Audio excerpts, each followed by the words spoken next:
Aí, estamos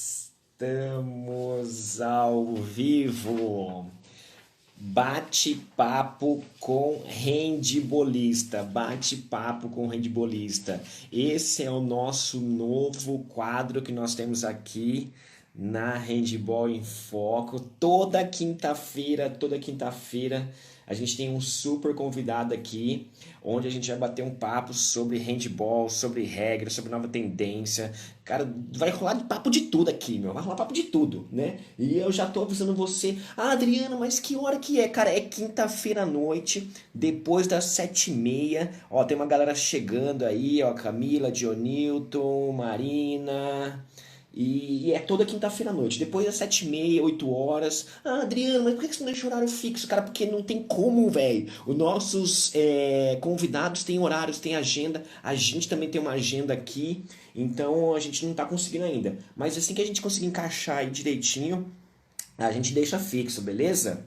Ó, então é o seguinte, papo de bate-papo com handbolista. Por que eu tô olhando aqui e tô olhando aqui? Porque eu tô com duas, eu tô gravando aqui também, eu vou gravar aqui também daqui a pouco, né? E eu tô usando duas câmeras, meu, né? Eu tô tentando fazer um esquema bem louco aqui, porque a galera que às vezes não tá presente, que quer ver, né? E aí depois eu dou um jeito aí pra gente tá vendo todo mundo junto aí depois, né? Beleza? Então deixa só eu. E convidado de hoje. Quem é o nosso convidado de hoje, meu? Você deve estar morrendo de curiosidade aí. Eu fiz a chamada aí hoje. Eu comecei ontem, né? A divulgar aí o nosso palestrante, nosso convidado especial, nosso amigo, né? Professor Ézilo de Mello, né? Ele vai estar conosco aqui hoje. E eu já vou até achar ele aqui, ó, para convidar ele, meu. Deixa eu achar ele aqui. Essa parada é muito legal. Olha o tanto de gente que já tem um. Vamos ver aqui, assim que ele aceitar. Vamos lá. O pessoal do Paraná tá. Nossa Senhora, tá demais, tá demais. Vamos bater nosso recorde hoje, hein? Nossa meta é. Olá. Olá, Tudo bem, professor? todos na paz, graças a Deus. Deixa eu me Show ajustar de aqui, ver se está bola. tudo certo aí. Tá me ouvindo? Tô te ouvindo perfeitamente. Então É tá isso bom, aí. perfeito. Galera, vamos bate-papo de hoje, bate-papo de handbolista, né? Com handbolista, professor Ésilo. Cara, se você já tá aí na live junto com a gente aqui, ó, compartilha com os amigos aí, clica aí na setinha aí, ó, pra gente convidar mais gente para estar presente aqui com a gente, que hoje o papo, ó, Bastidores de Lima. Vamos fazer perguntas sobre Bastidores de Lima. Vamos falar de algumas tendências agora para 2020, 2021, né? Ou seja, vai ter bastante perguntas aí, ó. E o professor Eslo sem corte, sem censura na íntegra, ok? Isso aí, tamo junto. Show de bola. Professor Eslo, se apresenta pra gente aí, tem algumas pessoas que ainda não te conhecem aqui no nosso canal, se apresenta para eles, fala um pouquinho da sua carreira, da sua trajetória, como é que tá hoje, dos momentos atuais. Perfeito. Bom, primeiramente agradecer aí ao Adriano, um amigo, que já conheço aí de longa data, por estar participando do canal do Handebol em Foco, tem muitos seguidores, digo que é uma ferramenta hoje aí que ajuda muitas pessoas a ter uma vivência maior com o handebol, com coisas bastante atuais, e acho muito interessante essa oportunidade de estar aí batendo um papo, conversando com pessoas sobre o handebol, especialmente nesse momento que estamos em nossas casas. Creio que é uma função muito importante e digo até social aí para as pessoas que são amantes dessa modalidade. Bem, meu nome é Ezra de Mello, eu sou do Paraná, sempre vivi aqui, comecei minha carreira como árbitro, creio que um pouco tarde, né? Eu tinha 25 anos de idade, talvez tarde pela idade, mas eu creio que quando eu comecei acabou dando tudo certo.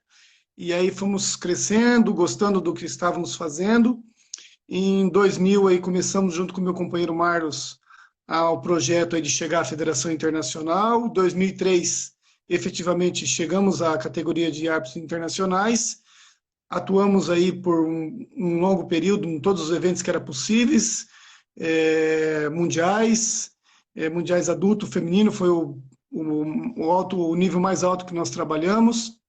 Depois tive um período como diretor de árbitros da Confederação de 2013 a 2016, sucedendo aí a direção do professor Sálvio, de Santa Catarina. E nesse processo iniciamos aí a possibilidade de estar como lector da IHF, e hoje estamos aí nessa caminhada, atuando como lector da IHF, trabalhando nos eventos aqui da América, América do Sul e Centro, mais precisamente, e fazendo aquilo que a gente gosta, estando com os amigos, falando de handebol, participando das competições, e é isso daí. Creio que é um pouco do que a gente fez aí. Show de bola. O Wesley é um grande amigão, um grande professor, a gente realmente já se conhece há alguns anos aí. Meu curso de formação de árbitro para a CBHB, né, para a Confederação Brasileira, foi o professor que ministrou, né, então foi muito legal e tem um carinho aí enorme aí por toda essa trajetória aí que a gente já tem construído junto, né. Eu Com tenho certeza. eu tenho algumas perguntas aqui que a galera me mandou lá no privado e que eu já também preparei aqui, né? E antes de tudo, a primeira pergunta que eu ia fazer, cara, o que é essa parada de Lector aí, meu? Caramba, a galera, o que é Lector? O que é Lector? E o pessoal perguntando, eu falei, cara, então eu vou perguntar ao vivo pra ele, né? O que é o tal do Lector aí que o pessoal tanto tá falando agora e a gente às vezes não entende aqui por causa do termo em inglês, né? Que você fala um pouquinho como que é essa questão? Nós usamos esse termo, é um termo que a IHF tem para qualificar essas pessoas que fazem parte do seu quadro, que trabalha com arbitragem. E se nós pegarmos aí a palavra lector e traduzir ao pé da letra, vai ser palestrante, mas isso não quer dizer que nós somos um palestrante apenas, poderíamos dizer aí como instrutor de árbitros, mas talvez não fica bem essa questão. Eu diria que é uma função que você tem dentro da IHF, que possibilita você estar em alguns eventos, ministrar cursos, observar a arbitragem, especialmente hoje que a IHF ampliou muito o nível, a quantidade de competições para trazer mais países a ingressar nesse meio, né, do handebol. Nós temos aí os IHF Trophies, que são equipes que estão aí em desenvolvimento do handebol, tem o desenvolvimento da arbitragem, tem o desenvolvimento dos técnicos, e aí essa figura do lector, como um palestrante, ou como um observador, ou como um instrutor de árbitros, vai nesses eventos e tem a função de passar essas informações do que acontece na IHF hoje, do que acontece com o handebol, trazer as orientações mais atuais da arbitragem e repassar essas pessoas. E disso tudo é feito um relatório encaminhado para a Federação Internacional, e aí você vai fazendo esse trabalho. Então, o lector poderia ser visto aí de maneira geral como um observador, um instrutor de árbitros aí, mas que atua nos eventos da Federação Internacional e atua na função de delegado, de coordenador da arbitragem, de trabalhar ali na mesa diretamente, de organizar todo o evento junto com o país sede. É uma pessoa que pode estar lá como representante da Federação Internacional. Legal. Ó, eu vou falar a minha definição de Lector aqui, então, né? O Perfeito, Lector, perfeito. na minha opinião, simplesmente são os nossos professores, meu. São os nossos Exato. professores que estão ali diretamente, diariamente com a gente nas competições internacionais, né? Passando informação, ensinando a gente, né? Ajudando a gente na análise do jogo, nessa compreensão do jogo, né? Dando dica, dando sugestões, dando estratégia, ajudando a gente a pensar, ajudando a gente a refletir, sempre com o intuito de estar a gente melhorando a nossa performance, né? E Perfeito. automaticamente, de brinde ainda, quem ganha com a questão, com essa questão de estarem junto ali são as equipes, são os treinadores, né? Que tá ali absorvendo também as informações que são passadas, né? Principalmente nessa questão do congresso técnico, tem toda uma conversa ali antes de começar os jogos, numa determinada competição, né? Então, os lectors são realmente os nossos professores que estão ali, né? Para ajudar a conduzir o torneio da melhor maneira possível, né? Sempre com informação, sempre construtiva, sempre para levar a gente no melhor caminho dentro da competição, né? E isso é muito legal, é fundamental, é uma grandeza enorme, né? Ter os lectors nas competições, né? Perfeito. Ô, Wesley, deixa eu fazer uma pergunta. Agora, tá tendo bastante o trofe, né, meu? E aí a galera vê nas redes sociais, cara, o que é o trofe? O que é o trofe? É o mini mundial, não tem mais pan-americano, acabou o pan-americano, sul-americano, né? E agora é trofe. O que aconteceu? O que é esse tal do trofe aí, meu? É o pan-americano, não é pan-americano, é sul-americano? A galera tá meio confusa ainda sobre o que é essa nomenclatura e o que veio agregar o trofe agora, os trofes, né? Aquilo que nós comentamos anteriormente, a EHF vem com um apoio muito grande de desenvolver cada vez mais a modalidade em países ou lugares que não tem ou tem pouca prática, e o grande problema é, às vezes, alguns continentes que tem os países já mais de ponta, por exemplo, aqui no nosso continente tem a Argentina, tem o Brasil, no feminino, Brasil e Argentina também, e alguns países não têm a possibilidade de participar desse evento, porque o nível técnico é muito diferente, não tem possibilidade de chegar a um mundial, por exemplo, né? Então aí, e acaba deixando de participar desses eventos internacionais, de ter essa oportunidade de vivenciar, de que seus atletas viajem, vão para conhecer outras culturas, outras equipes jogando. Então, com isso, a EHF trouxe mais países, mais equipes participando. Então, essas equipes, por exemplo, Brasil, Argentina, Chile, Uruguai, não participam desses troféus. Os troféus são na categoria juvenil e júnior. Então, feito, por exemplo, América do Sul e Centro, são feitos regionais do Sul e Centro, depois é feito o campeão do continente aqui, do Sul-Centro, e depois tem um campeonato intercontinental.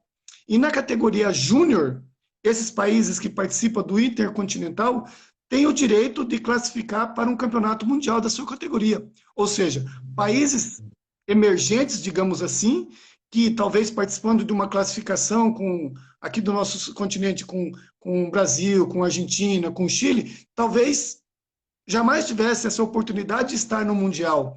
E aí eles têm, disputando com outros países que estão mais ou menos no seu nível técnico, ter essa oportunidade, que é a motivação, né, de estar participando do Mundial, além de todo o aporte que é dado pela Federação Internacional, que encaminha os palestrantes da arbitragem, ou o professor, como você bem falou, tem um lector da parte dos professores, que é uma pessoa dentro da EHF, que a EHF também tem um lector, o coach, né, o professor, o técnico, ele vai lá, então, da mesma maneira que nós vamos trabalhar com a arbitragem, esse professor vai trabalhar com os técnicos, com os atletas, ou seja, desenvolver a modalidade nesses países aí emergentes. Nossa, sensacional. Esse trabalho está sendo muito rico, né? Principalmente para esses países mesmo, e a gente está vendo que é uma sementinha que foi plantada nos últimos 2 anos aí, e que a gente vai colher muitos frutos lá na frente, pode ter certeza. Principalmente a gente aqui da América, América Central, e eu acho que esse projeto da EHF ele tem tudo para dar certo, tem tudo para dar certo, e vai ser muito bom, vai ser muito rico, a gente vai dar um up aí na nossa modalidade, principalmente nesses países que estão em desenvolvimento aí, né? Vamos dizer, usar esse termo. E isso tem um efeito muito grande também para a arbitragem, porque nesses países tem os árbitros, existe lá as figuras da arbitragem que trabalham nos seus eventos, né, mas também não tem a oportunidade de estar num evento internacional.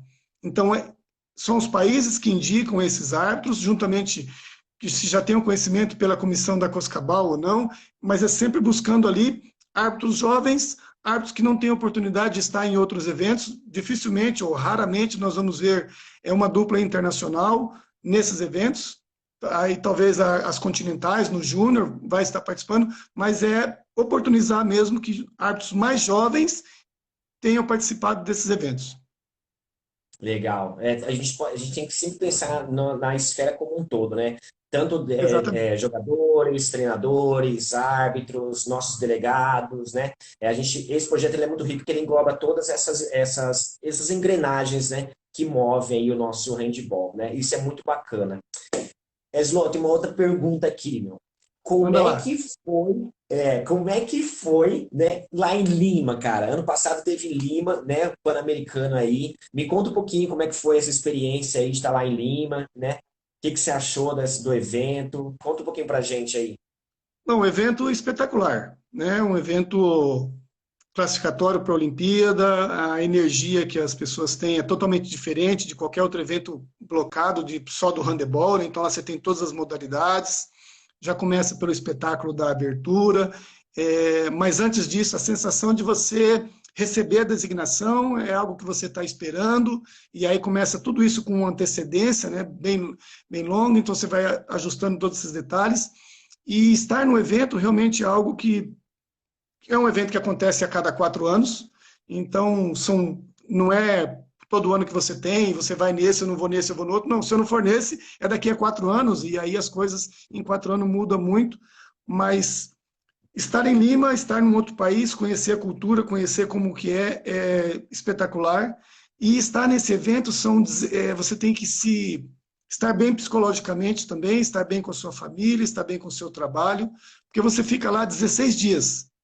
Então, tudo isso você tem que ajustar, tem que organizar, a saudade de casa, os problemas particulares que você tem na sua cidade, na sua família, no seu trabalho, mas você entra num ritmo que você trabalha, nós, na figura de delegados ali, trabalhamos em média 18 horas, às vezes 20 horas dia. Ah, mas então você fica trabalhando? Não, não é que você fica trabalhando ali maciçamente toda hora, não, não. É que tem o período de reunião, tem o período do almoço, tem o período da competição, tem o período que você reserva, tem o período que você observa, tem o período que você corta vídeo, falando assim de maneira bem geral, aí você vai preparar a reunião no dia seguinte, ou seja, e tudo isso demanda tempo. E quando você não está fazendo a tua função, você está ali observando os outros, porque você também está aprendendo e está querendo ajuda de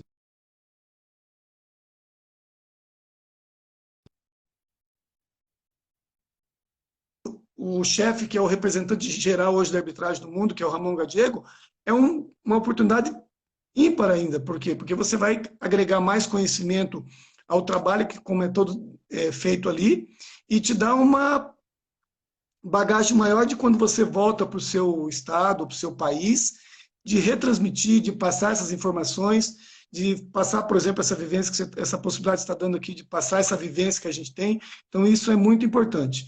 E aí você tinha lá a dupla da Espanha, o Ángel e o Oscar, que apitou a final da Olimpíada no Rio em 2016, que são pela quinta vez a melhor dupla da Sobal, são os melhores árbitros do mundo, e você trabalha com eles como se eles fossem aqui da tua casa,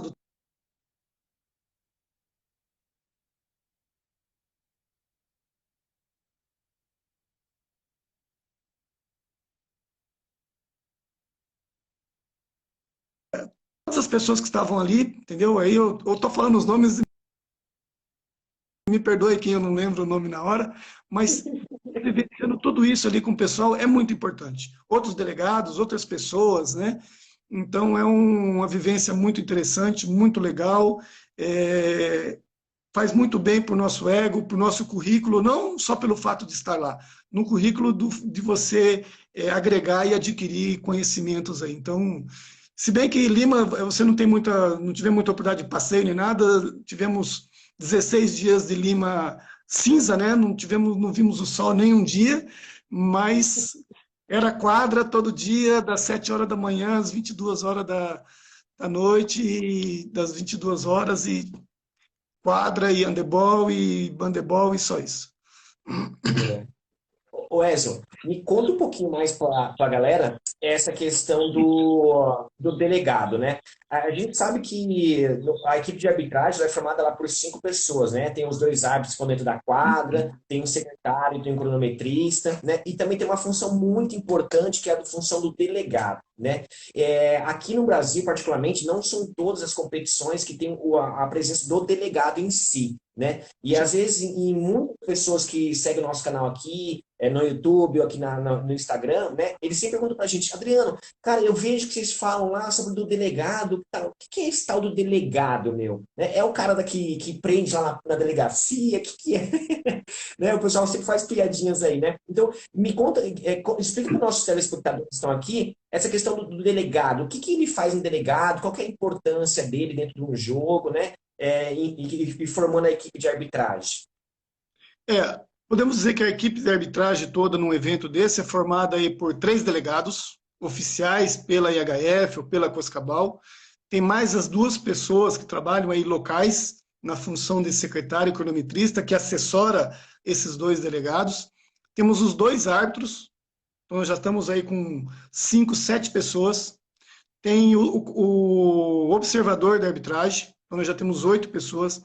E podemos citar aí que temos a dupla reserva ainda, ou seja, 10 pessoas que estão diretamente ligadas naquele jogo, tirando aí todas as outras pessoas que trabalham, que limpa a quadra, que transmite, que faz a locução, que faz a estatística, falando de arbitragem. Então nós temos 10 pessoas ali designadas oficialmente pela Federação Internacional ou pela Coscabal para trabalhar naquele jogo, naquela função. Tem o delegado oficial que nós falamos, que é o que é responsável em geral por tudo. É o que fica mais alto lá na cadeira, para quem já visualizou ali na arbitragem, ali, aquele que fica atrás, e ele fica mais alto, não é para uma situação, embora ele seja a figura maior do jogo, o responsável maior, ele pode ter a decisão final, a palavra final em relação a alguma situação. É claro que ele pode consultar as pessoas que estão ali, se inteirar de toda a situação que está acontecendo, mas ele pode dar, ele que vai dar a palavra final. E ele fica justamente numa posição mais alta para ele ter uma visão melhor de todo o que está acontecendo na quadra, especialmente na área de substituição. Então, se nós quiséssemos resumir a função desses delegados, é controlar a zona de substituição. Então, nós temos um delegado de cada lado de cada banco, e cada um controla e cuida do seu lado respectivo.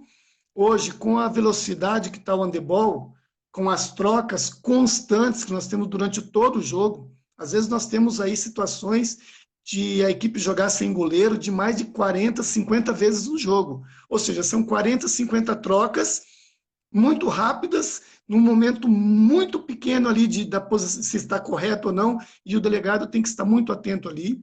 Ele tem que ter um conhecimento muito aprofundado das regras, da função que ele exerce ali, além dele controlar toda essa parte ali dos técnicos, vamos falar aqui mais, da reclamação dos técnicos, de não concordar de repente com uma marcação da arbitragem, dos jogadores que de repente querem protestar, querem levantar, dos jogadores que querem aquecer-se do lado de trás do banco, ou que querem ficar mais além do banco. Ou seja, eles controlam toda essa função e dá um suporte, é uma figura que, na minha opinião, dá uma segurança a mais para a equipe de arbitragem. Por quê? Porque ele vai, poderíamos, entre aspas, aqui usar um termo que eu queria agora, uma esponja para diminuir a pressão desse técnico, desses jogadores que estão no banco lá dentro da quadra. Então, ele vai enxugar toda essa tensão ali para que a arbitragem possa ser mais tranquila. E as pessoas que estão nos ouvindo aí já devem ter visto vários jogos no nosso país aqui mesmo, que às vezes você não tem a figura do delegado e tudo é em cima da arbitragem, ou seja, ele tem que controlar o jogo, ele tem que cuidar daquilo ali, às vezes ele tem que ter atenção para o secretário economista, ele tem que ter atenção com o público, e ainda ele tem que controlar o banco, ele tem que punir o técnico para ver se ele se acalma, entendeu? Então, tem toda essa situação. Tá? Então, a gente faz esse trabalho aí de diminuir a carga sob a arbitragem durante o jogo ali. Além de toda a parte que antecede ao jogo, saber se a quadra está correta, se os bancos estão na posição, se as linhas estão todas demarcadas, se tem água, se tem cronômetro, se tem o placar funcionando. Você trabalhou na Olimpíada do Rio 2016, não sei se você trabalhou na função de cronômetro ou não, de secretário, mas cronômetro faz o quê? Cronômetro. Não faz mais nada. Então, você tem que saber se isso está funcionando, se isso está bom. E você tem que saber algo mais ainda. Se eu tiver um problema, como que eu resolvo rapidamente? Especialmente se você tem um jogo que está sendo transmitido ali pela televisão, e hoje a maioria dos jogos são transmitidos, ou por TV, ou por streaming, ou por um canal maior ou menor, não importa, mas está sendo transmitido. Então, além de você conhecer a ferramenta que você está trabalhando, é você saber como resolver um eventual problema de maneira mais rápida possível para que isso não passe aí para o jogo, para o público e assim por diante. Espero, não sei se respondi aí, mas se faltou alguma coisa ainda, estamos aí. O Santista aqui, ó, ele fez uma pergunta muito legal. Como é que faz para quem quer ser um delegado agora, né? Ah, eu quero ser o delegado. Como é que eu faço? Tem curso? Como é que funciona esse processo para até você chegar a essa graduação de delegado? Os delegados são pessoas que trabalham nas federações. Cada federação tem as pessoas aí que figuram como delegado. Podemos dizer aí que é uma pessoa do presidente da federação que convida, né? Na confederação, a mesma forma, tem os delegados de cada federação, e quando você tem um evento nacional, a confederação convida, junto com as federações, uma dessas pessoas que trabalham ali. Então, não é curso, não tem, hoje no Brasil, pelo menos, não tem um curso nem nada. Há 2 anos teve um curso na Sul Centro, onde veio o Ramon no Emergentes em Palmira, e algumas pessoas de alguns países foram convidadas para participar desse curso. Então, cada confederação indicou lá uma pessoa para fazer esse curso. E na IHF, também, hoje, né, antigamente eram pessoas indicadas pelas federações nacionais, hoje, através de curso. Então, vai haver um curso de delegado, a IHF vai promover um curso de delegado, os países vão fazer essas indicações, no caso, para a IHF, vai ser pessoas, a confederação vai fazer essas indicações, o IHF também pode convidar, por exemplo, ela pode ter um lector que não é delegado. Por exemplo, pode ter um lector que não trabalha num evento mundial. Então, não é que porque ele é lector, ele é um delegado também de mundial.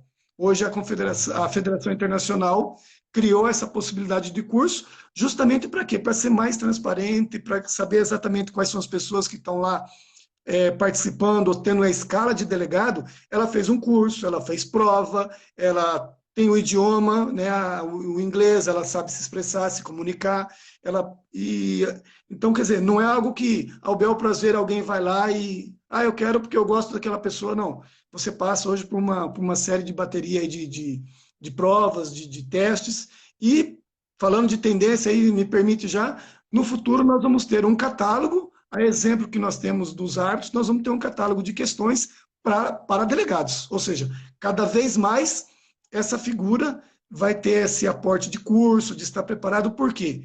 Porque o delegado, tanto quanto o árbitro na quadra de jogo, ele pode, de repente, tomar uma decisão que pode acabar com o jogo.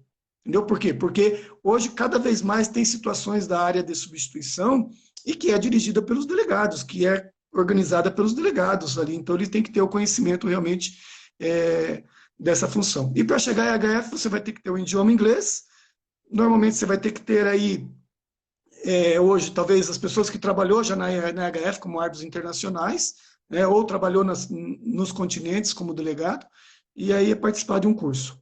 Tá? Mas aí no seu estado, talvez é falar com o seu presidente, com quem dirige a arbitragem, buscar aí os conhecimentos, né?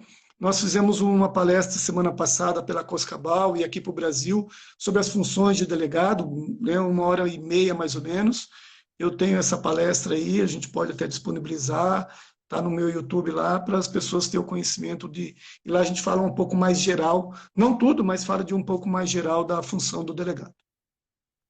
Legal, muito bom. Esse realmente é um caminho aí maravilhoso, né? Uma área que agora está crescendo bastante, né? E ela é de fundamental importância, né? De fundamental importância no processo dentro do jogo, no processo antes do jogo, no processo durante a competição, né? Então, hoje, o delegado, assim, ele é imprescindível, assim, ele faz parte do jogo, assim, de uma maneira muito rica e muito construtiva para a gente estar realmente administrando o jogo da melhor maneira possível, né? E para todas as esferas, né? Tanto os árbitros, também no auxílio dos treinadores ali, né? No banco de reserva. Então, é muito rico e muito gratificante essa área de atuação agora, que está crescendo cada vez mais nesses últimos 4, 5, 6 anos para cá, né? Principalmente agora aqui na América, né? Ô Ezio, deixa eu te fazer uma outra pergunta, né?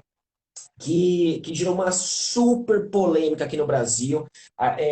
Foi no período de Lima, né? E a gente recebeu milhares, não vou falar milhares, né? Mas recebeu assim, uma dezena de e-mails, de comentários, né, nas redes sociais, nosso grupo de estudos aqui. A gente tem um grupo de estudos por e-mail com mais de 2.800 pessoas, né? E a gente manda conteúdo para a galera lá, né, para estudar ao longo da semana. E aí a galera bombardeou de perguntas, né? A pergunta que eles me perguntaram mais muito, né? Eu até gravei uma aula para os meus alunos da Handball em Foco, né, sobre esse tema, né? A gente viu um jogo no Pan-Americano em Lima, onde o treinador principal, né? Os treinadores eles usam uma plaquinha ali, né? Eu queria que você falasse o porquê daquela plaquinha lá que tem a letra A, B, C, né? O que significa aquelas letrinhas lá, né? E por que, eles perguntaram também, por que o treinador principal ele estava com uma letra diferente que não fosse a A, né? O pessoal sempre associa, né? Tipo, o A como se fosse o treinador principal, né? O head coach ali, ou o coach, né? E ele, em um determinado momento, ele estava com uma outra letra. Por que aconteceu isso lá? A galera trocar as letrinhas lá? Perfeito. Então, na regra de handebol, nós podemos ter no banco 4 oficiais.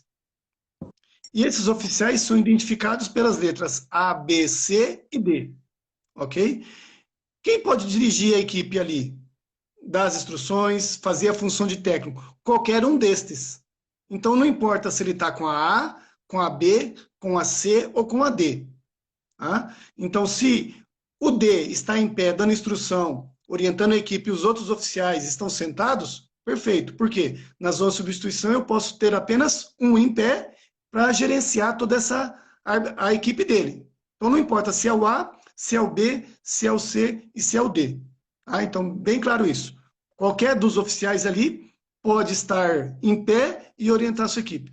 E também qualquer um deles pode ir à mesa e solicitar tempo técnico. Porque lá no esclarecimento da regra diz, o oficial da equipe pediu tempo técnico. Qual oficial da equipe? Ele não discriminou se é o A, se é o B, se é o C, se é o D. Ok? Mas dentre esses oficiais A, B, C, D, nós temos o oficial responsável pela equipe, que é o que vai assinar a súmula, que é o que vai ir até a mesa para verificar alguma coisa de documentação, da planilha de jogadores, para verificar a numeração, é ele que vai assinar a súmula, é ele que vai pegar as credenciais ali, A, B, C e D, ele que vai pegar a plaqueta de tempo técnico, porque antes de começar o jogo, eu verifico na planilha, fulano, ciclano, beltrano, quem é o A? Então eu vou procurar o professor A, vou entregar para ele as credenciais e ele vai distribuir de acordo com a súmula, porque na súmula vai estar A, B, C e D. Então, esse A é o oficial responsável pela equipe. E o que acontece? Às vezes, o técnico da equipe, que é aquele que vai estar dando instrução, ele não quer ter essa função, ou essa dupla função, de dirigir a equipe e também está preocupado se o número do jogador está correto, se a camisa do jogador lá, se ele está usando o material correto ou não, se ele tem que trocar uma tornozeleira, se ele tem que pôr um espara... Ou seja, ele não quer ter essa preocupação. E é o que é mais normalmente utilizado. Então, o que ele faz? Ele usa a plaqueta B,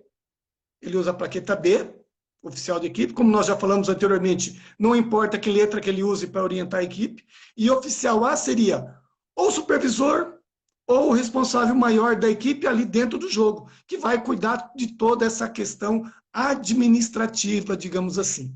Tá? Então, ele vai assinar a súmula no começo, ele vai pegar a súmula no final, ele vai entregar as plaquetas para os seus oficiais, ele vai confirmar que os jogadores que estão na zona de substituição está correto, ele vai confirmar que os oficiais está correto. Então, e se tiver um problema para resolver, quem que vai resolver? Ele, não o técnico da equipe. Ok? Acho que ficou claro, não sei se ficou claro aí, se tiver dúvida. Não, ficou claríssimo, né? A galera sempre realmente pergunta mesmo, né? Por que tem aquelas letrinhas e tal? Porque a galera às vezes vê essa questão em alguns jogos na televisão e às vezes na realidade dele ali, né? O pessoal às vezes não tem, né? Aí eles falam assim, mas por que lá tem as letrinhas e aqui não tem as letrinhas, né? Então eles querem realmente entender e perguntar. E é uma maneira... isso é... E é uma maneira também de eu identificar, por exemplo, o jogo está rolando lá, eu vou lá e tenho que sancionar o oficial. Que oficial que eu sancionei? O B, o C, o D, igual o jogador. Eu não vou lá perguntar, ei, qual é o teu nome? Eu tenho o número. Então, os oficiais, nós temos as letras. Né? Mas que fique bem claro, qualquer um deles, A, B, C ou D, pode estar em pé dando instrução para a equipe. Tá? E qualquer um deles pode pedir tempo técnico. Então, isso não interfere. A única coisa que tem que, quando tem dois, o A é o oficial responsável. Para que é o oficial responsável dentro do jogo? Dentro do jogo, em tese, não muda nada. É só a questão administrativa mesmo. Muito interessante a pergunta. Uma outra pergunta que eles sempre complementam em relação a esse mesmo tema, né? É em Sim. relação, por exemplo, à quantidade de pessoas no banco, né? A gente sabe que, de acordo com as regras lá do oficiais da modalidade, a gente tem direito a 4 oficiais, né, dentro do jogo ali, né? A, B, C e D. Mas, às vezes, a gente vê uma outra competição e tem 1 milhão de pessoas ali, né? Tipo, tem um médico, tem fisioterapeuta, tem uma galera ali, né? Por que acontece isso em alguns eventos e outros não?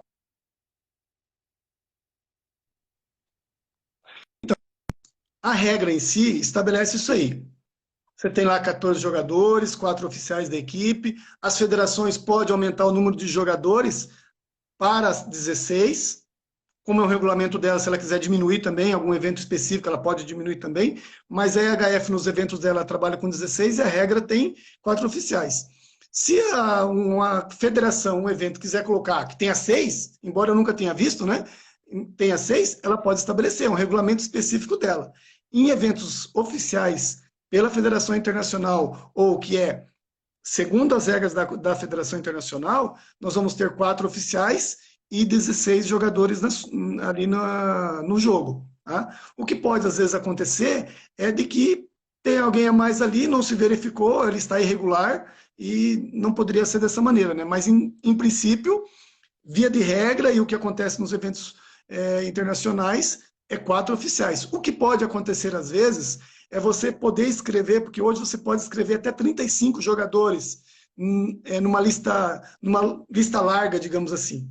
Você escreve 35 e no dia do congresso você reduz lá para 16 ou para 18 lá, e você reduz. Os oficiais, você pode fazer a mesma coisa. Você pode escrever 6, pode ter 6 lá e você corta. Então, às vezes, você pode ter o E na quadra. Entendeu? Mas isso não quer dizer que tem mais pessoas. Só quer dizer que o A, ou B, ou C, ou D não está presente. Entendeu? Entendi. Show de bola. Ô Wesley, você consegue ver aí as perguntas do pessoal ou não? Eu estou sem óculos, eu não consigo ler, mas se você quiser... Ó, o professor Matheus, do Rio Grande do Sul, né, o grande professor lá, está sempre acompanhando nosso trabalho Aqui, aí. Ele acabou de fazer uma pergunta aí para a gente. Responde para ele, fazendo um favor. do oficial do tempo técnico ali? Não, Isso não, é não, para ele recapitular, para ele ficar mais claro. Que é excelente não pergunta existe essa. essa via de regra, não existe isso que o oficial da equipe, só o oficial A pode pedir tempo.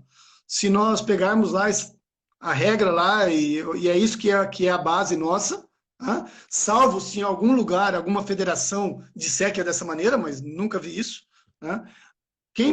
Qualquer dos oficiais inscritos pode pedir o tempo técnico. Mas o que é comum? O que é normal? O que nós temos num evento da IHF, falando aqui de um evento, por exemplo, Lima? Você tem o responsável pela equipe, o oficial A, que às vezes é o auxiliar técnico. Aí você tem lá o oficial da equipe, que é o técnico propriamente dito, que é o B. Aí você tem o C, que é o médico. Você tem o médico. E o D, ou é fisioterapeuta, ou é alguém do goleiro, que fala diretamente sempre com o goleiro ali. Então você tem essas 4 figuras. Então quem que vai pedir o tempo técnico? Sempre o A. O médico não vai, ele nem levanta do banco se não é para atender um jogador. O fisioterapeuta da mesma maneira. E se vocês observarem os eventos aí, a gente pode ver que tem um respeito muito grande nessa parte da área de substituição.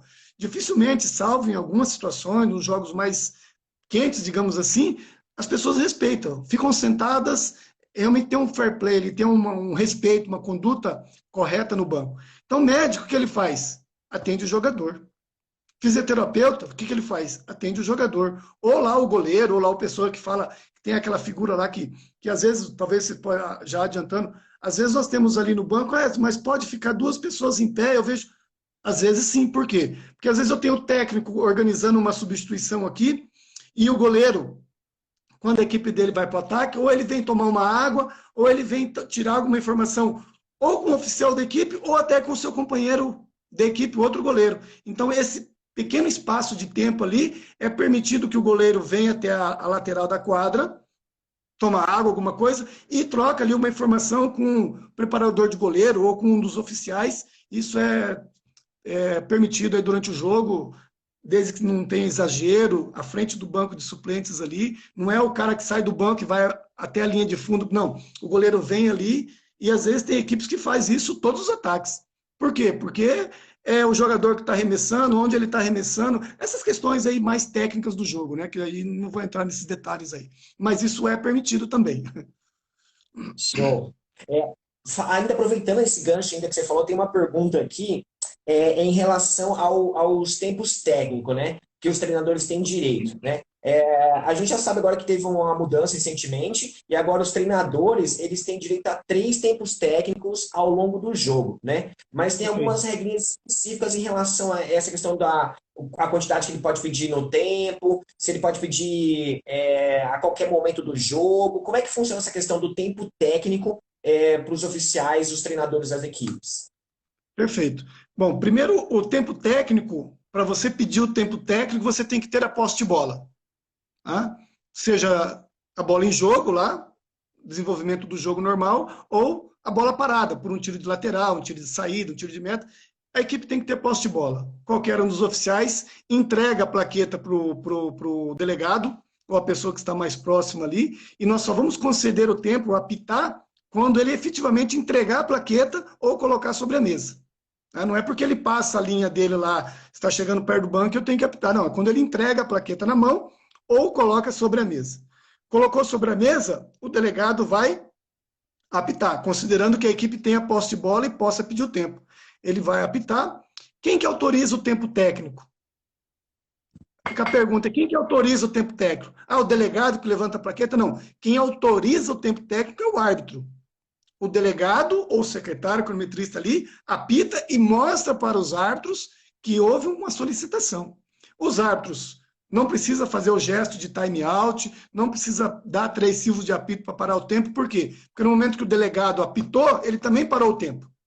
Ele parou o tempo, então o tempo já está parado lá, não tem necessidade do árbitro apitar de novo, fazer gesto de time out, não. O árbitro simplesmente sinaliza a equipe que pediu tempo. Se ele verifica que a equipe realmente está em posse de bola e tinha a possibilidade, o direito de pedir, ele sinaliza. Em relação à quantidade, a equipe tem direito a 3 tempos técnicos. Ela pode pedir 2 no primeiro tempo ou 2 no segundo tempo. Ou seja, quando começa o jogo, entrega a plaqueta 1 e 2 para o técnico. Ele pode usar naquele primeiro tempo as 2. Se ele usar uma plaqueta, sobra 2. Então, no segundo tempo, ele fica com a 2 e eu entrego a 3. Ou seja, ele vai pedir 1 e tem a possibilidade de pedir 2. Se ele não pedir nenhum tempo no primeiro tempo, ele tinha 2 plaquetas. Eu recolho a plaqueta 1 e entrego a 3. Por quê? Porque ele tem direito a pedir no máximo 2 tempos por tempo. Ele tem direito a pedir 3 tempos. Mas se ele quer usar os 3, ele tem que pedir pelo menos 1 no primeiro tempo. Tá claro? Então, se ele usou, vamos considerar que é o normal. Ele pediu a plaqueta, pediu o tempo 1 e ele tem a 2 e a 3 no segundo tempo. Considerando um tempo de 30 minutos, qual é o outro detalhe aí? Ele não pode pedir 2 tempos técnicos nos últimos 5 minutos. Então, eu tenho a plaqueta 2 e 3. Até o minuto 25, se eu não utilizei um tempo técnico, vamos imaginar que se eu não pedir o tempo técnico 2, chegou 25 minutos, ele tem a plaqueta 2 e 3, o que o delegado tem que fazer? Recolher a plaqueta número 3. Por quê? Porque nos últimos 5 minutos de jogo, e aí não importa o tempo de jogo, salvo algum regulamento da competição específica, se o tempo de jogo for 25, minuto 20, ele tem 2 plaquetas, você tem que tirar uma. Por quê? Porque nos últimos 5 minutos ele só pode pedir 1. Então, para ele usar os 3 tempos técnicos, ele tem que usar uma plaqueta no primeiro tempo, ele pode usar os 2 tempos técnicos dele antes do 25 minutos. Eu quero usar o segundo tempo, tempo 2, minuto 5 minutos. Perfeito. Quero usar nos 10 minutos. Perfeito. Ele pode usar a qualquer momento. O que não pode é usar os 2 tempos nos últimos 5 minutos. E eu falei até aqui na minha palestra anterior aqui, e o pessoal depois veio me perguntar no privado. O técnico, ele não pode pedir 2 tempos técnicos seguidos. Por exemplo, eu estou no ataque, vou lá e peço o tempo 2, minuto 24 e 30. Vou lá, minha equipe vem, converso com a minha equipe, ela volta para o ataque. Continua no ataque lá 10, 15 segundos, ela não fez o que eu pedi. Eu vou lá e peço outro tempo. Posso pedir esse tempo seguido, sem perder a posse de bola? Não posso pedir. A regra diz lá no esclarecimento dela, numa nota da IHF, lá nos esclarecimentos, lá no final da regra, para quem nunca leu, lá bem no final, esclarecimento, na nota da IHF, né? Que às vezes a gente só lê a regra 17, né? Eu vou lá nessa nota e lá vai estar dizendo que a equipe não pode pedir 2 tempos sem que a outra equipe tenha entrado em posse de bola. Ou seja, eu não posso ter 2 tempos técnicos consecutivos. E um outro detalhe também, e isso é muito importante, não existe tempo técnico na prorrogação. O técnico não usou nenhum tempo, ele tem lá os 2 tempos, a plaqueta 2 e 3. Empatou o jogo, vai para a prorrogação, o que o delegado tem que fazer? Recolher a plaqueta de tempo técnico. Ele não tem... mas não importa. Ele não tem tempo técnico na prorrogação. Eu creio que... e outro detalhe agora em relação ao tempo. A regra diz 60 minutos.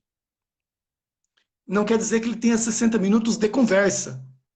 A partir do momento que o árbitro autoriza o tempo técnico, que ele sinaliza com a mão lá, dando o tempo técnico para aquela equipe, o delegado ou o cronometrista, ele vai acionar um cronômetro manual, separado do que está lá no cronômetro oficial, e vai marcar o quê? 50 segundos. Nesses 50 segundos, quando der 50 segundos, o delegado ou o cronometrista tem que apitar.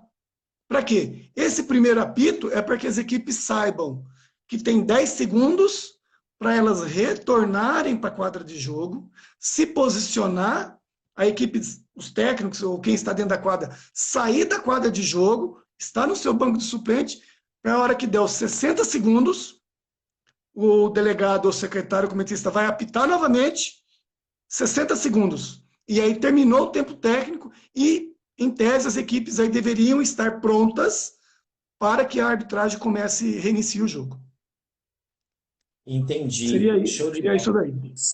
É sensacional. É muito importante essa questão que a gente sempre, os treinadores aqui sempre perguntam pra gente, né, essa relação do, são 3 tempos técnicos, eu posso pedir 2, posso pedir 1, né? Então, você foi perfeita aí nessa questão da fala do tempo técnico, né? E, inclusive da prorrogação, né? Que a galera sempre, mas sempre confunde. Cara, a prorrogação, mas eu não pedi o terceiro, eu vou usar agora na prorrogação. Não, na prorrogação, infelizmente, não tem o tempo técnico, né? Aí, uma pergunta também que o pessoal sempre pergunta aqui pra gente, é essa questão assim, ó, acabou o jogo, aí teve a prorrogação, né? De que geralmente são 2 tempos de 5 por 5, com 1 minuto de intervalo ali, né? E aí acaba a prorrogação, e aí vai pro tiro de 7 metros, né? E aí o pessoal mais sempre pergunta, Adriana, mas quantos tiros de 7 metros são? São 5? São 3? É somente um alternado? Cada lugar que eu vejo é de um jeito? Como é que funciona aí pelas regras oficiais da modalidade essa questão dos tiros de 7 metros? São 5? São 7? São um de cada lado? São 3? Como é que funciona essa questão? Perfeito. Quando o jogo terminar empatado e tem que ter o vencedor, e a regra estabelece que vai até os tiros de 7 metros, vai depender muito do regulamento da competição. Como nós estamos falando aqui para o Brasil, você tem que analisar primeiro o regulamento da competição. Se é permitido 3 batedores ou 5, se é alternado, se pode repetir. Cada regulamento da competição pode estabelecer isso. Ou ela vai dizer simplesmente que segue as regras da confederação. A confederação segue da internacional. Então, normalmente, nós temos o quê? 5 tiros de 7 metros. Então, terminou o jogo vai ser decidido por 7 metros, cada equipe pode ter, no máximo, 5 jogadores ali na primeira fase de arremessos, 5 jogadores. Bate primeiro da equipe A, depois da equipe B, depois da equipe A, depois da equipe B, sempre alternado um e outro. Antes do tiro de 7 metros, é feito um sorteio. Aí, de acordo com o sorteio, a equipe vai definir aquela situação lá. Eu quero começar batendo, eu quero começar defendendo. Os árbitros escolhem o lado da quadra, são os árbitros que escolhem o lado da quadra. Tá? E aí são 5 batedores. O goleiro pode ser alternado ali entre um arremesso e outro. Aqueles 5 jogadores ali que vai bater a primeira série não podem repetir. E não pode ser nenhum jogador que, quando terminou o tempo de jogo, estava impedido de jogar. Quando terminou lá os 60 minutos, ou 70 minutos com a prorrogação, quem poderia jogar se tivesse mais jogo depois? Então, essas pessoas estão autorizadas. Um jogador que está desqualificado, ele não pode mais participar do jogo. Consequentemente, não pode participar da execução dos 7 metros. Um jogador que foi punido com 2 minutos, e o tempo dele ainda não havia terminado, quando terminou o jogo, vamos imaginar que ele foi punido com 2 minutos, no minuto 59. Terminou no minuto 60, ele ainda tinha 1 minuto para cumprir. Ou seja, ele não estava autorizado a jogar. Então, se ele não estava autorizado a jogar, e tendo 7 metros, ele também não bateu o tiro de 7 metros. Esse jogador não pode estar ali cobrando os tiros. O jogador que estava punindo aqueles 3 ataques, que é outra pergunta que às vezes pode haver dúvida aí. Nós temos aquela situação do jogador que foi lesionado, foi atendido na quadra, ele tem que sair da quadra para ficar fora 3 ataques. Vamos imaginar que terminou o jogo, ele cumpriu apenas 1 ataque, ou cumpriu 2 ataques, e ele tinha 1 ataque ainda para cumprir, mas o jogo vai para o tiro de 7 metros. Esse jogador que havia essa restrição de ataques, ele pode participar do tiro de 7 metros? A resposta é sim. Por quê? Porque quando termina o tempo de jogo, essa restrição dos 3 ataques também termina. Ela não passa para o período seguinte. Se ele tinha um ataque para cumprir, ou 2 ataques para cumprir, ou 3 ataques para cumprir no final do primeiro tempo, quando retornar ao segundo tempo, ele pode retornar normalmente para o jogo. Por quê? Porque ele está autorizado a jogar. É só para aquele período do jogo. E se ele está autorizado a voltar para o segundo tempo, ele também está autorizado a participar aí do tiro de 7 metros. Terminando os 5 arremessos, havendo o ganhador, você vai ter aí a decisão. Se não, uma série de outros 5 batedores e aí alternado a decisão. Se o A bateu e fez, o B bateu e não fez, terminou aí. Não precisa mais os 5 arremessos terminarem para concluir ali. Creio que seria mais ou menos isso. Show de bola. Ó, já batemos o nosso recorde aqui de pessoas na live, deu 27, né? 27 pessoas, batemos o nosso recorde aqui até o momento, Show de né? bola, show de E a bola. galera tá super interagindo aqui, ó. Ó, toda quinta-feira, Esla, a gente tem um bate-papo aqui, né? Bate-papo com o handbolista, né? Então, toda quinta-feira aqui, entre 8 e 8 e meia, né? A gente não sabe o horário exato ainda, porque a gente depende também da nossa agenda, a agenda da pessoa que vai estar com a gente, né? E tá sendo muito Perfeito. legal. Ó, a galera tá perguntando aqui, ó, o professor Matheus falou assim, poderia ter um tempo técnico na prorrogação, né, para ganhar um tempinho ali, né? É uma excelente sugestão aí, né, para a gente estar refletindo depois no futuro, né, de ter um Perfeito. tempo técnico ali. Se o treinador não usou, por exemplo, o terceiro, né, ele puder usar na programação, é uma sugestão bem legal, acho que seria bem atrativo aí, né. O John também perguntou ali dessa questão de... deu 60 segundos ali, né? E se houver gente ali na quadra, ali no momento que já deu tempo, né? Ali os árbitros vão. Não é uma matemática assim exata. Deu 60 segundos, deu 51. Calma, né? Tipo, deu tempo ali, a gente vai pitar, vai Sim. chamar, né? Mas a gente entende também que tem um tempo ali para o pessoal sair da quadra e assim por diante. É por isso que tem esses 10 segundos aí para estar organizando ali o pessoal sair da quadra em direção ao banco e assim por diante, né? Uma outra questão muito legal aqui, ó, a pergunta aqui do Nino. Eu não consigo entender a outra aqui. Então você estava falando de óculos também, certo? Ele perguntou assim, cara, se manda coraçãozinho de energia pra galera do Paraná, pra galera do Brasil inteiro. Vai, manda coraçãozinho aí, galera. Vai pra energia boa pra todo mundo que tá aí handbolista em casa. Uma outra pergunta muito legal que o Lino fez aqui é a seguinte: o treinador, ele vai pedir o tempo técnico, né? E aí, no momento que ele vai pedir o tempo técnico ali, né? De repente, a equipe dele perdeu a posse de bola. O que acontece nessa situação? O treinador vai pedir o tempo técnico, aí de repente a equipe dele perde a posse de bola. O que acontece? No momento que o delegado vai apitar, ele tem que ter certeza de que a equipe que pediu o tempo estava em posse de bola. Se nesse momento que o técnico entrega a plaqueta de tempo ou coloca sobre a mesa e de que o árbitro vai apitar e no que ele observa no jogo a equipe perdeu a posse de bola, ele não deve mais conceder esse tempo técnico. O que ele vai fazer? Ele vai devolver a plaqueta de tempo técnico para o oficial da equipe e ele vai pedir no segundo momento. Por isso aí a importância que nós falamos do delegado. Ele tem que conhecer muito bem isso, ele tem que estar olhando tanto a atenção do jogador, do técnico que está vindo pedir o tempo, mas ele tem que estar observando o jogo também. Porque ele não pode simplesmente pegar a plaqueta e apitar e o árbitro que decida. Não, ele tem que buscar sempre apitar quando a equipe tem a posse de bola, né? E para não ter nenhum problema aí mais grave posterior a isso. Entendi. Uma tendência que a galera tá vendo em algumas competições internacionais é essa questão da buzina, né? Tipo, da lanterninha, né? Explica pra galera o que tá acontecendo aí, que tá rolando uma tendência muito próxima agora. Acredito que vai demorar alguns anos ainda para chegar aqui no Brasil, né? E na América do Sul, mas já tem acontecido no Mundial, é que o delegado, o treinador, na hora que ele vai solicitar o tempo técnico, ele vai lá e aperta um botão. Como é que funciona essa questão desse botão aí, Ezra? O que acontece? Ele pode toda hora pedir? Como é que funciona? Não, a regra em si do tempo técnico permanece igual. Aquilo que nós falamos anteriormente, dos 3 tempos técnicos, do momento de pedir o tempo técnico, um tempo técnico ou 2 no primeiro tempo, a regra não mudou nada em relação a isso. Quando vai para um evento como o Mundial do Japão Feminino em Kumamoto, existe todo um regulamento para o evento.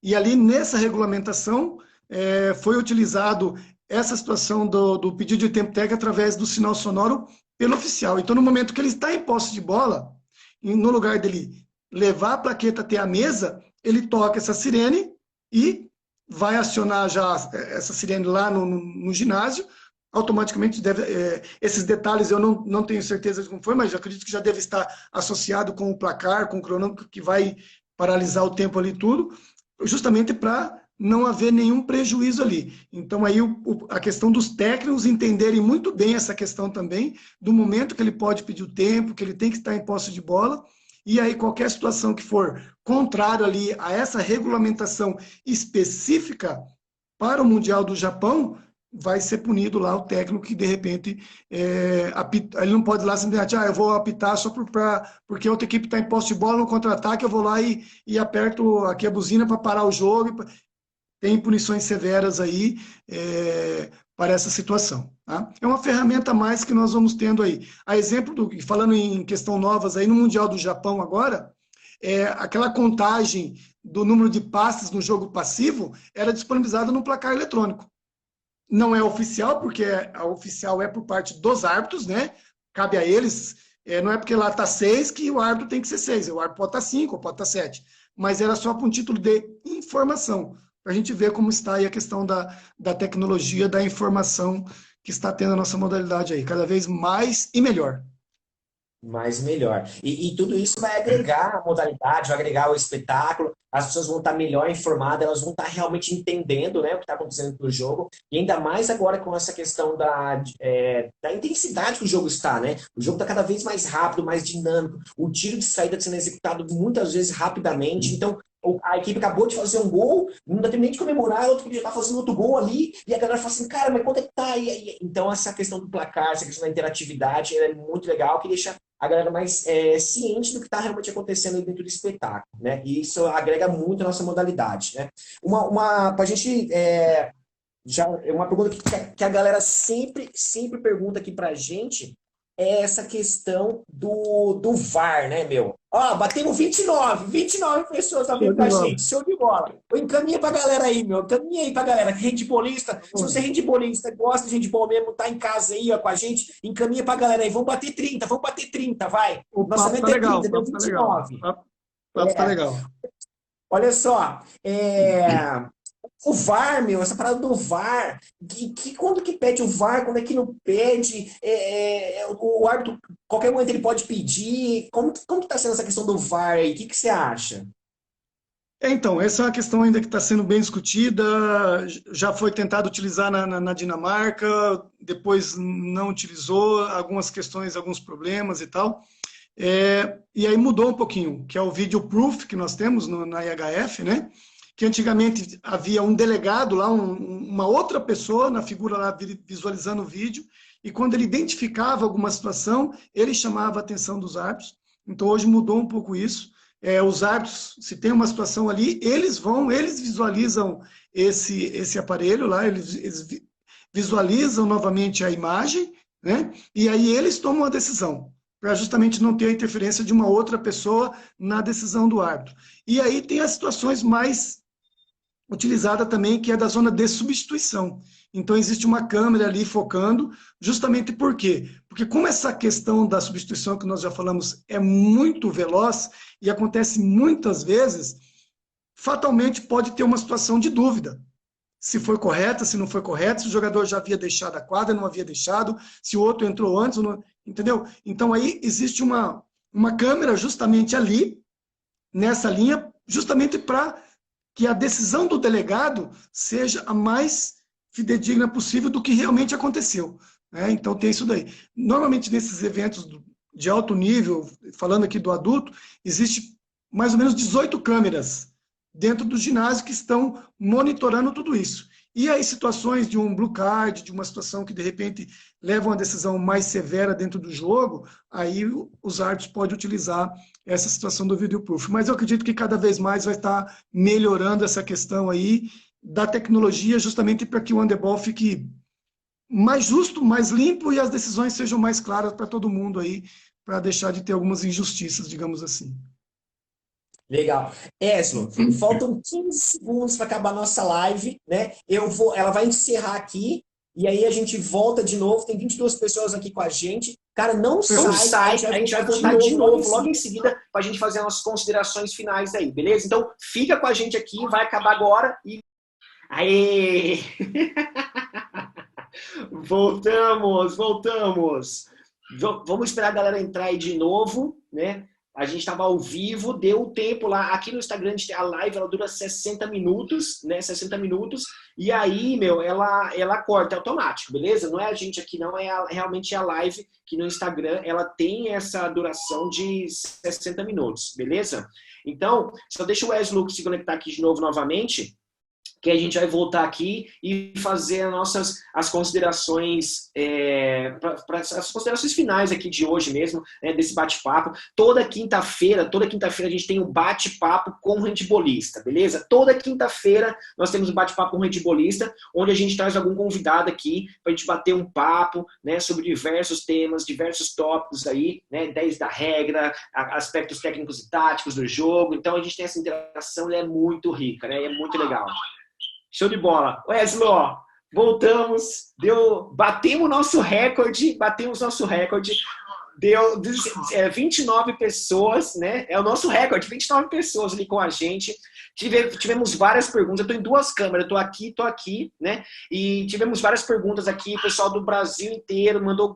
Você vai ver depois lá na gravação lá, a galera mandando um monte de abraço para você, te parabenizando, né? Feliz por estar aqui com a gente, né? Então, a gente poderia ficar aqui, ó, brincando mais umas 10 horas. 10 horas falando de handball. Tem muita pergunta. Ó, anotei um monte de coisa aqui, ó. Pergunta que tinha para fazer para você, né? Da galera que foi perguntando aí, que eu fui interagindo aqui também, né? Então, Wesley, obrigado do fundo do coração por estar aqui com a gente, dedicado esse tempo, estar aqui conosco, né? Sei que tem uma agenda aí super lotada, super corrida das ações, seu trabalho, família, tudo, né? Então eu queria te agradecer do fundo do coração por ter se dedicado esse tempo aqui com a gente, né? Foi maravilhoso, muito rico. Cara, tem 1 milhão de perguntas. Estou muito feliz com toda essa repercussão aí, né? Então eu queria agradecer você do fundo do coração mais uma vez por estar disponibilizado o seu tempo com a gente, todo o carinho, tá bom? Muito obrigado aí, do fundo do coração. Eu que agradeço aí o convite e como eu falei lá quando você falou, foi um prazer estar participando. Esse Handebol em Foco que você tem aí com as pessoas que participam, com todos os seguidores no YouTube aí. Então é muito legal isso, estar participando disso. Fico feliz. E pelas pessoas que estão participando, eu vejo na telinha aqui pessoas mandando mensagem aí, se ela chamar aqui no telefone, tive que desligar. Uhum. Mas agradecer, o futebol é isso, a Federação Internacional está buscando cada vez mais velocidade, mais dinâmica, tem umas novas mudanças das regras aí que vão ser implementadas, para ficar cada vez mais veloz, mais atrativo. Essa questão da linguagem corporal hoje tem um efeito muito grande, porque é o quê? Fazer com que as pessoas, não só os jogadores, não só os técnicos, mas o público em geral, conheçam a modalidade, saibam o que está acontecendo dentro da quadra de jogo, e isso é a figura muito importante dos árbitros, de ter essa nova ideia do handebol moderno, da dinâmica, de toda essa questão que a gente tem que melhorar. Eu só tenho a agradecer aí ao convite, a participação, todas as pessoas que estiveram participando das perguntas, tem aí o meu canal, se tiver alguma dúvida também, pode me perguntar, a gente vai respondendo. Tá bom, é o que a gente gosta de fazer e vamos aí enquanto tem isso aí. Beleza? Obrigado. Um grande abraço a todo mundo aí. Obrigado, Wesley. Valeu, obrigado. Boa semana aí. A gente vai se falando, tá bom? Galera, mais uma vez, toda quinta-feira, à noite, né, em torno da 8, 8h30, a gente tem aqui o bate-papo com o handbolista, tá bom? E toda segunda-feira, 8h30 da noite, religiosamente no YouTube, a gente tem uma live também lá ao vivo de 30 minutos, essa do YouTube é 30 minutos, onde a gente fala sobre diversos tópicos lá, produtividade, análise de desempenho, né, carreira, né, e eu compartilho várias sacadas lá com vocês. Então, segunda-feira, 8h30 no YouTube, ao vivo, uma live de 30 minutos. E toda quinta-feira aqui no Instagram, bate-papo com o handbolista. Beleza? Eslo, brigadão. Galera, abraço a todos aí. Ó, e manda energia, e manda perto do coraçãozinho aí, manda coraçãozinho pro Eslo lá de energia boa para todos os handbolistas do Brasil inteiro aí, ó. Tá bom? Brigadão, Eslo. Valeu, um abraço. Abraço, tchau.